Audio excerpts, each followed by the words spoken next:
Survey number 28चा 1 पासून ते 10 पर्यंतचे हिस्से आहेत.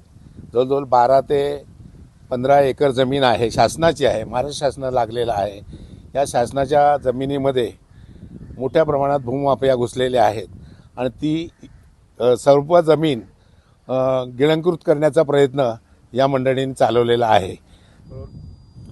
वसईच्या पूर्व पट्ट्यामध्ये भूमाफियांनी नदी पात्रामध्ये अवैधरित्या माती भराव करून नदीचं पात्र बुजवण्यात आलेलं आहे. आपण जर बघितलं तर आपण आता वसई पूर्वेच्या कामन या परिसरातील सर्वे नंबर 28 1 ते 10 या जागेवरती उभा आहोत आणि या ठिकाणी जर बघितलं तर ही नैसर्गिक नदी आहे आणि याच नदी जी भूमाफियांनी आहे ही बुजवायला सुरुवात केलेली आहे. आपण जर बघितलं तर या ठिकाणी मोठ्या प्रमाणामध्ये माती भराव करून या ठिकाणी चाळीचं बांधकाम करण्यात येत आहे आणि बाजूला जर बघितलं तर हे सर्व या ठिकाणी माती भराव करण्यात आलेला आहे आणि नदी पात्रातच या ठिकाणी माती भराव होत असल्यामुळे पावसाळ्यामध्ये कामन पोमन या गावाला मात्र मोठा धोका असल्याचं चित्र आपल्याला पाहायला मिळत आहे.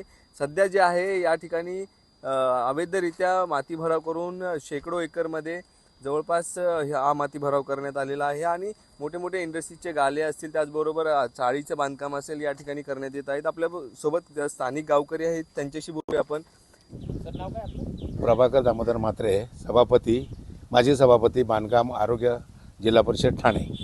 सर, कामन परिसरामधला जो सर्वे नंबर 28चा जो काय नेमका विषय आहे? सर्वे नंबर 28चा 1 पासून ते 10 पर्यंतचे हिस्से आहेत. जवळजवळ 12 ते 15 एकर जमीन आहे, शासनाची आहे, महाराष्ट्र शासनाला लागलेला आहे. या शासनाच्या जमिनीमध्ये मोठ्या प्रमाणात भूमाफिया घुसलेले आहेत आणि ती सर्व जमीन गिळंकृत करण्याचा प्रयत्न या मंडळींनी चालवलेला आहे. त्याच्या संदर्भात जेव्हा आमच्या हे लक्षात आलं की जमीन शासनाची असून आणि शासनाकडनं आज दवाखाना, ग्राउंडसाठी, शाळेसाठी जमिनी उपलब्ध नाहीत, असे असताना ह्या ज्या शासनाच्या जमिनी आहेत हे भूमाफिया, चाळमाफिया हे गिळंकृत करण्याच्या मागे लागलेले आहेत. ते सर्व तहसीलदार, महसूल खाते, त्याच्यानंतर मंडल अधिकारी, तलाठी, प्रांत अधिकारी यांचा आधार घेऊन ह्या जमिनी बळकवण्याच्या प्रयत्नात आहेत आणि बळकवतात. आज त्या ठिकाणी मोठ्या प्रमाणात भरणी सुरू झालेली आहे, तिकडे कोणीही लक्ष देत नाही आहे आणि त्याच्यामुळं ह्या जमिनी जर गेल्या तर आपण काही करू शकणार नाही. यामुळे संपूर्ण कामन भागामध्ये हॉस्पिटल मोठ्या प्रमाणात नाही आहेत.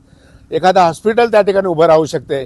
नजीक महामार्ग आहे तर त्या महामार्गाला लागून एखादा हॉस्पिटल उभं शकतो, शाळा उभी राहू शकते.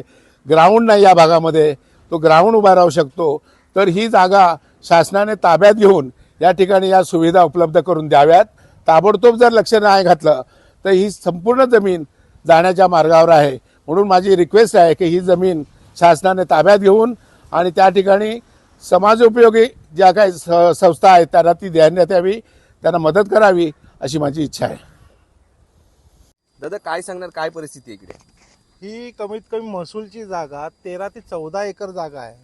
इथे ना दवाखान्याची सुविधा आहे, ना पोरांसाठी क्रिकेटची सुविधा आहे.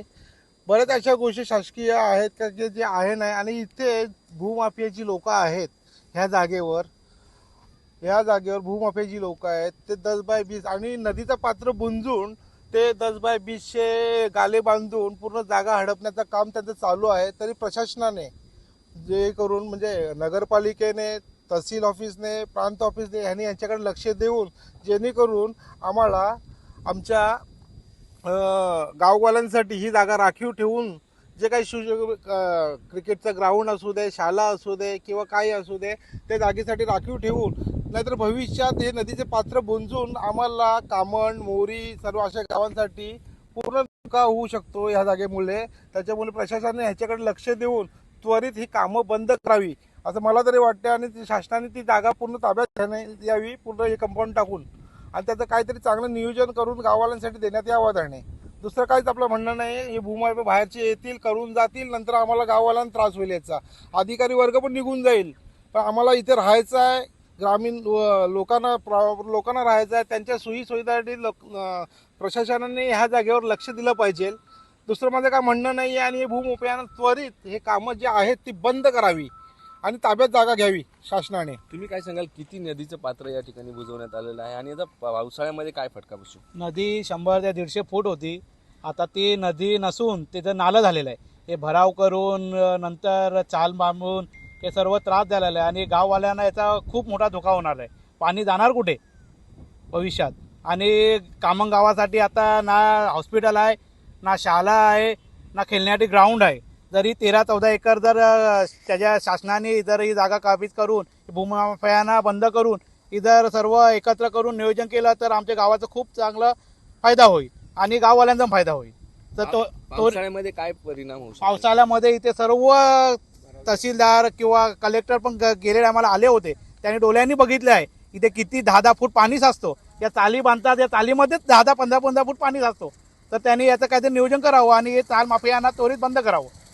नक्कीच आपण जर बघितलं असेल तर या बाजूला जर बघितलं तर या ठिकाणी चाळी उभारण्यात येत आहे. तर अक्षरशः विटा असतील, त्याचबरोबर जे कन्स्ट्रक्शनचं जे मटेरियल आहे हे या ठिकाणी येऊन पडलेलं आहे आणि जे चाळ माफी आहेत हे याच ठिकाणी चाळी बांधत असल्याचं चित्र पाहायला मिळत आहे. कारण हे नदीचं पात्र आहे आणि या नदीच्या पात्रामध्येच आता भूमाफियांकडून महसूल जागेवरती कुठेतरी अतिक्रमण करून हा माती भराव सुरू असल्याचं पाहायला मिळत आहे. आणि समोर जर बघितलं तर चाळीचं फाउंडेशन देखील या ठिकाणी टाकण्यात आलेलं आहे आणि जी मेन लाईन आहे लाईटची त्याच्या खालतीच ह्या चाळींचं साम्राज्य उभं राहत आहे. त्यामुळे या मुजोर भूमाफियांवरती प्रशासन का कारवाई करत नाहीये आणि प्रशासन यामध्ये संगनमतानेच हे काम सुरू असल्याचा आरोप देखील या ठिकाणी गावकऱ्यांकडून करण्यात आलेला आहे. परंतु हा भराव जर बघितला तर हा पूर्ण भराव या ठिकाणी अनधिकृतपणे करण्यात आलेला आहे. त्यामुळे या कामन गावामध्ये कुठेही शासकीय रुग्णालय किंवा